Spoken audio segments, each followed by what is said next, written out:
Saludos, amado amigo, amado hermano, Dios te bendiga. Estamos aquí en una nueva presentación acerca de la palabra de Dios. Y hoy estaremos hablando acerca de un tema muy relacionado con la época que estamos viviendo de invierno o navideña, que es el nacimiento de Jesús, aunque Jesús, como les he explicado y sabemos, no nació en Navidad. Pero yo quiero estar hablando de una interpretación bastante novedosa.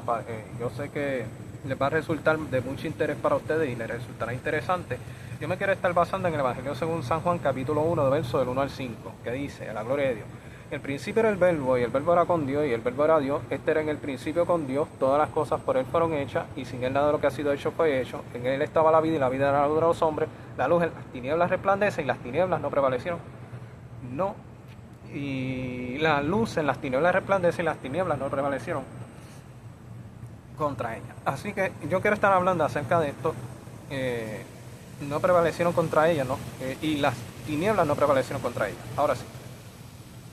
Yo quiero estar hablando acerca del nacimiento de Jesús, porque usualmente en la época se enfatiza mucho en lo de los evangelios sinópticos, que son Mateo y Lucas, que Lucas data sobre la época de nacimiento y Mateo data sobre la época de Jesús, cuando ya tenía 2 años, porque así es como se explica el edicto de Herodes de la ejecución de los niños de 2 años para abajo, un paralelismo con la historia de Moisés, con el edicto del faraón en cuanto a los niños hebreos. Mateo relaciona a Jesús con Moisés e Israel, ya que el Evangelio de Mateo enfatiza en la línea davídica dirigida a una población, ¿verdad?, a un público judío, y Lucas pues a un público ya griego, mostrando a Jesús como el hombre nuevo, el ser humano perfecto. Así que realmente yo quiero estar basándome en esto del Evangelio de Juan que acabo de leer, porque el Evangelio de Juan, como ustedes notan, tiene una particularidad muy interesante. Los evangelios sinópticos enfatizan en Jesús, en la parte humana, de Jesús, María y José, que nace, etc. Pero aquí hay un paralelismo con el Génesis, que quiere decir que la encarnación tiene algo milagroso, porque yo muchas veces le he preguntado a Dios por qué nací en Puerto Rico. Porque mi forma de pensar es muy autónoma, y mi pensamiento crítico pues es muy propio. Puertorriqueños la mayor parte de las veces no piensan como yo, en el sentido, en el aspecto geopolítico. Cuando yo hablo, ¿verdad?, sobre algún tema, aparte de la espiritualidad, la mayor parte de los puertorriqueños no desean muchas de las cosas que mi pensamiento filosófico persigue de una manera, ¿verdad?, autónoma y soberana. Así que yo le estoy preguntando a Dios, que fue algo como que contraproducente mandarme a mí a nacer en un país que la mayor parte de la gente no pensaría ni concordaría como la forma de vida que yo tengo. Y que eso implicaría pasar por muchas dificultades en la isla en la que uno nace, ¿verdad? Y todo eso. Yo les menciono esto porque, ¿verdad?, con Luis Muñoz Marín y todas esas cosas, con mi total y amplia distancia pues, de este personaje, ¿verdad?, que yo considero desacertado en su manera de ser y de pensar, y de haber dirigido a un país hacia Luis Muñoz. Si Satanás le hubiera ofrecido lo que le ofreció a Jesús en la tentación de todos los reinos y todas las glorias del mundo, Luis Muñoz Marín se hubiera postrado delante de Satanás. Así que con eso lo resumo. Pero en todo esto yo me encontré a Ramón Emeterio Betance, me encontré con una novedad de Ramón Emeterio Betance que a mí me hizo, ¿verdad? Y el estudiar la civilización taína me hizo como que reconsiderarme. Yo estoy tratando de entender a Dios en todas estas cosas, ¿verdad? Y les comparto esto. Y a mí me impresionó, ¿verdad?, que Ramón Emeterio Betance se graduó de la Universidad de París. Luis Muñoz Marín no se graduó, nunca terminó un título universitario, y no fue por falta de dinero ni por falta de apoyo financiero, que no era disciplinado. Ramón Emeterio Betance sí terminó un grado universitario en la Facultad de Medicina de la Universidad de París, y su legado en Francia perdura hasta el sol de hoy. Y eso que él se murió en el 1898 y hizo esas cosas a mediados del siglo XIX. Así que realmente yo sentí respeto, admiración y una gran sorpresa por Ramón Emeterio Betance. Y a mí me encantaría ser como Ramón Emeterio Betance, porque pues, él nació en la isla y su legado fue intercontinental. Así que realmente Ramón Emeterio Betance hubiese encaminado al Puerto Rico independiente más cercano a Francia, porque él aconsejaba a los puertorriqueños a aprender francés, a leer literatura francesa, y su idealismo independentista y revolucionario provenía de la Revolución Francesa. Con esto cierro el aspecto del aspecto histórico, y la razón por la que lo menciono es que aquí dice que Jesús no vino a existir cuando nació. Juan está diciendo de que Jesús no existió cuando María lo parió. Yo sí.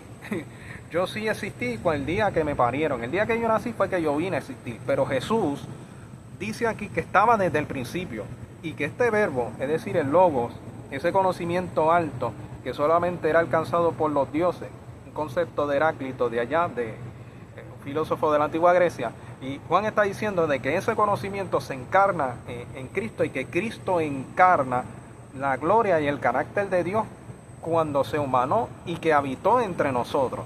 Es decir, Dios habitó con nosotros en la persona de Jesús. Pero aquí lo que dice es que Jesús no vino a existir cuando Él nació. Jesús siempre había existido. Dice que en el principio allá, muy similar, un paralelismo con el Génesis capítulo 1, verso 1, que dice que en el principio creó Dios los cielos y la tierra. Pues en el principio estaba el verbo, y el verbo era con Dios, estaba con Dios, y también el verbo era Dios. Así que en la Biblia de los Testigos de Jehová, la de traducción al Nuevo Mundo, dice, y el verbo era un Dios. El problema del prefijo un es que ubica a Jesús. Hay una especie de politeísmo porque existe un Dios menos poderoso que Jehová. Es decir, Jehová es el Dios todopoderoso, pero Jesús está superior a la creación, pero inferior al Dios Padre. En la Biblia de ellos, ¿verdad? Hay una contradicción porque en Tito 2 menciona a Jesús como gran Dios. Y realmente pues ubica a Jesús en el mensaje de Tito 2 en unión con Dios en esencia, en cuestión de deidad. Pero el asunto es que Jesús es Dios, como dice la Biblia, tanto de los testigos de Jehová como la que yo estoy usando. Aunque hayan contradicciones en las doctrinas de los testigos de Jehová, su propia Biblia afirma de que Jesús también es Dios. Así que realmente dice aquí que ese verbo estaba con Dios, es decir, de que Jesús, a diferencia de mí, Jesús eligió el lugar donde iba a nacer, Jesús eligió los padres donde él iba a nacer, Jesús eligió el país donde iba a nacer, Jesús eligió el año en que iba a nacer y la época en que iba a nacer.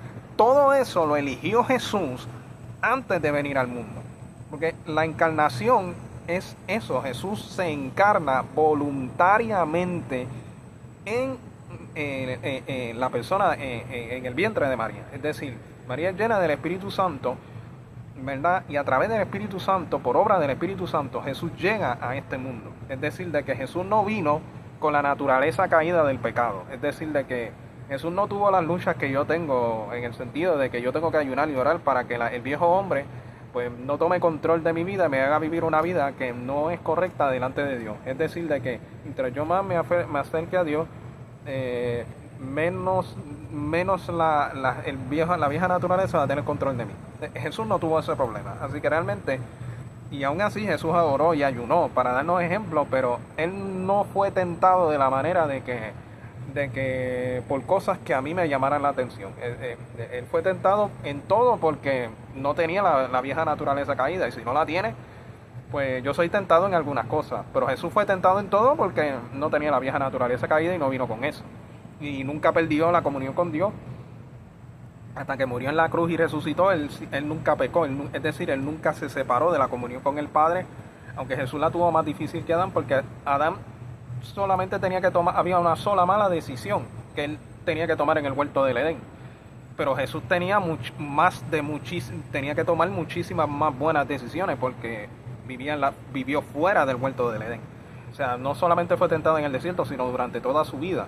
Jesús fue tentado en todo, pero nunca pecó y nunca cayó de la gracia de Dios, y por eso Él nos entiende. Me entiende a mí como cristiano, como hijo de Dios, con las luchas que tengo que llevar cada día, como dice Hebreos capítulo 2, verso 18. Así que realmente ese es el milagro de la encarnación. Por eso es que yo les decía que yo le pregunto a Dios por qué nací en Puerto Rico, etcétera, etcétera, porque yo no pude elegir eso.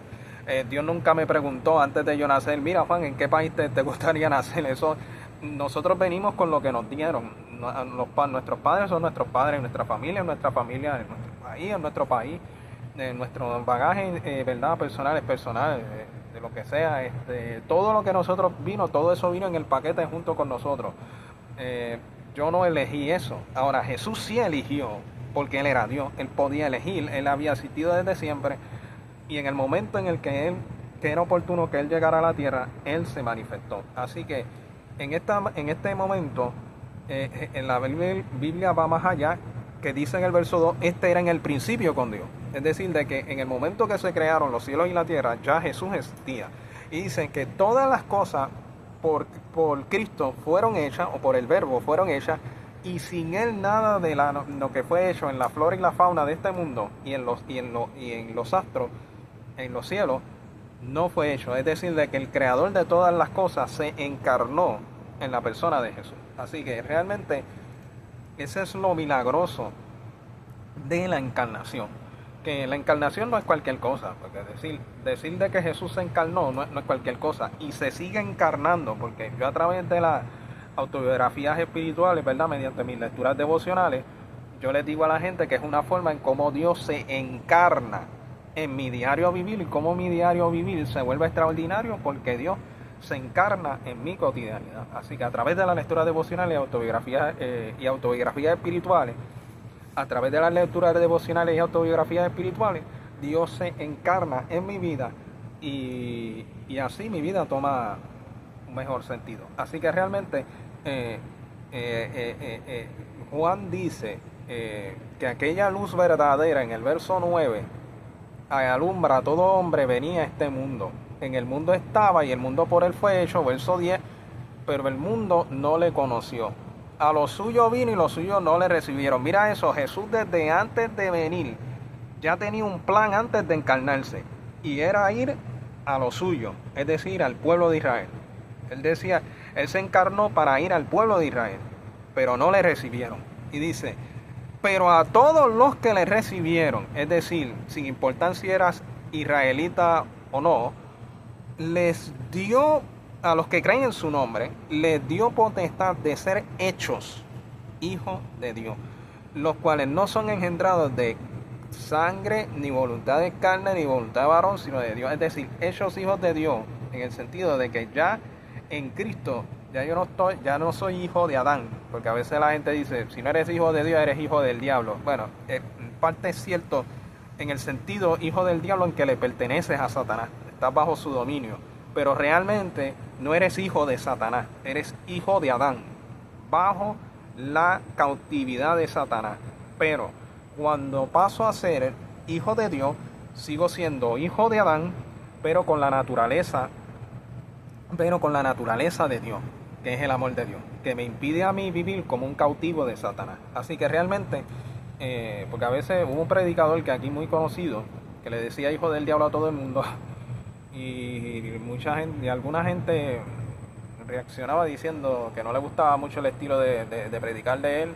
De hecho, hasta él pidió perdón, según escuché. Yo no había nacido para eso. Me imagino que él pidió, pero sí escuché de personas que lo conocieron que pidió perdón, etcétera, etcétera.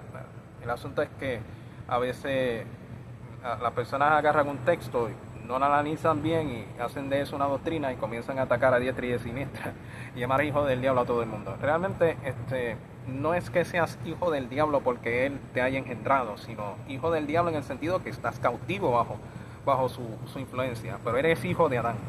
Si mueres sin salvación, pues Él es el que te viene a buscar, no es Dios el que te viene a buscar. Pero si mueres en Cristo, pues Satanás no tiene autoridad sobre ti y un ángel de Dios te manda a buscar para llevarte a la presencia de Dios, porque eras hijo de Adán, pero bajo la autoridad de Cristo. Así que realmente ese es el privilegio que Cristo nos da.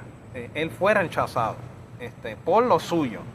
Que digamos que Jesús en ese sentido me entiende a mí también, pero me entiende en ese sentido, Jesús me entiende a mí también en el sentido de rechazo. Pero lo que yo quiero enfatizar aquí es que en Cristo tú y yo no tenemos que vivir bajo la esclavitud de Satanás, pero también de que la encarnación de Cristo no es cualquier cosa, porque cuando uno va a leer los evangelios sinópticos parece que Cristo viene a existir cuando María lo da a luz, pero no es así. Así que realmente Jesús ya existía. Les voy a decir más, Jesús fue el creador de María. Mire eso, Jesús es el creador de María. Jesús creó a María.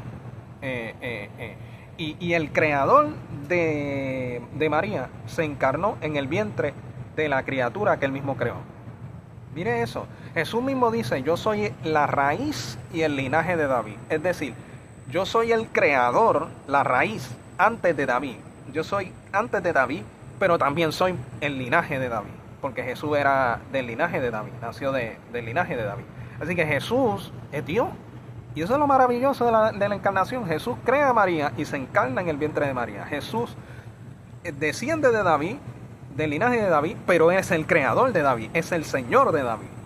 Así que no es María quien hace importante a Jesús, no es David quien hace importante a Jesús, sino Jesús es quien hace importante a María y a David.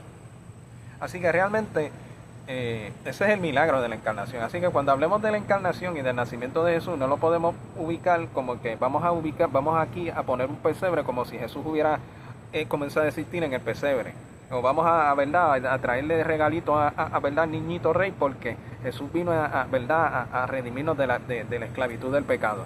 Y aunque esa versión es cierta, Jesús no vino a nacer, Jesús no vino a existir cuando nació. Jesús ya existía desde el principio, desde antes de que la tierra y el universo fueran creados, Él ya existía. Así que ese es el milagro de la encarnación. ¿Y cuándo Jesús comenzó a existir? Desde siempre. Porque dice que este era en el principio con Dios, en el verso 2. Jesús siempre ha existido y existirá y seguirá existiendo. Y Jesús es antes y después de la historia. Y Jesús es antes de esta era y después de esta era, que dividió la historia en dos, antes de Cristo y después de Cristo. Ningún ser humano ha dividido la historia en dos, solo Cristo lo ha hecho, porque era Dios. Así que, amado amigo, amado hermano, Dios te bendiga. Espero que esta presentación te sea de bendición. Y que tengas una feliz semana, tengamos una feliz semana. Gracias por tu sintonía, como siempre. Y te voy a pedir como petición, ¿verdad? Que aparte de que ores por mí, te suscribas a este canal, ¿verdad? Yo no te voy a cobrar por eso. Y realmente, pues, a mí, pues, a mí, me sería algo, yo estaría agradecido contigo si lo haces, pero si no lo haces, como quiera, que Dios te bendiga. Y gracias por tu sintonía una vez más y que Dios te bendiga.